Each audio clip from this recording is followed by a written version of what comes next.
Thor number 32 was published few days ago with this impressive cover showing King Thor fighting Doctor Doom, which actually did not happen in this book. Thor and Valkyrie traveled to Hell to find that the realm is emptied of souls and its queens Hela and Karnella missing.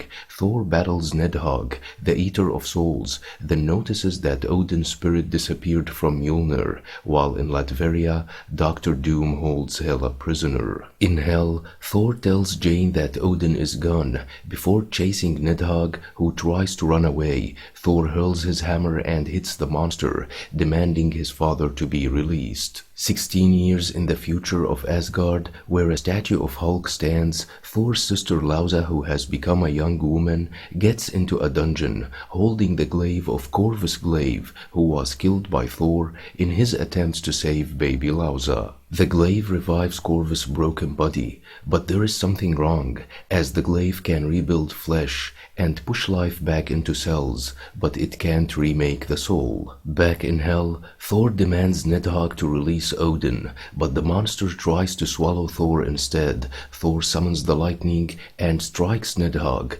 before breaking free. Meanwhile, in Latveria, Hela tells Doom that it takes a great power to break a soul apart. The amber which Doom holds and burns stems from the shell of the Galactus seed, which gave birth to the universe, but Doom still needs the shell itself, as the amber alone is not strong enough. Doom is trying to stand between the living and the dead, toying with magic and forces he doesn't understand, and mistakenly thinks that these rituals will make him the ruler of life and death. Doom says that God's granted humanity free will, cause one can't worship without it, but this was the most selfish mistake in all of history, and he will unmake it. He doesn't need to be worshipped, and doesn't need to be a god either. Hela, however, tells him that he needs the power of a god, and Doom says that he needs it to save the living by sacrificing the dead, as he will succeed where Thor's grandfather Bor failed.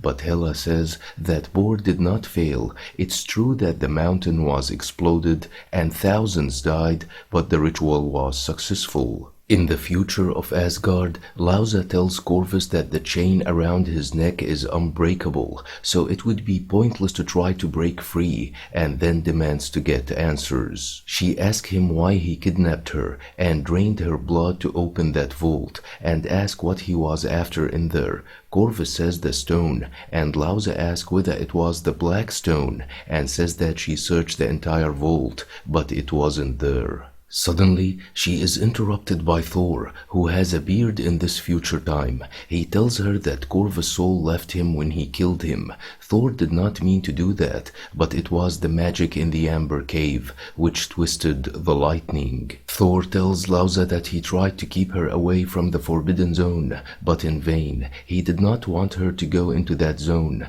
and wanted her to avoid its magical contamination. He then gives her back her sword, and tells her that she wanted fair and square, even if she had no business battling the trolls in the first place. The sword will serve her well in the coming fight, and now it is time for her to go back in time, while Thor will be taking care of Corvus Glaive, or what is left of him. In the present time, Thor and Jane chase the dragon into Latveria, where Jane sees something Thor can't see. She tells him that an afterlife appears above Doom's castle, where Nidhogg brings the souls. Doom's cannons then destroy Thor's chariot. Thor tells Jane to find Odin and to deal with the dead, while he will try to reason with the living. Yelling Doom's name, Thor lands and confronts Doom's followers, who have orders to open fire and kill him. Thanos is the end game for this story, and Doom is the perfect villain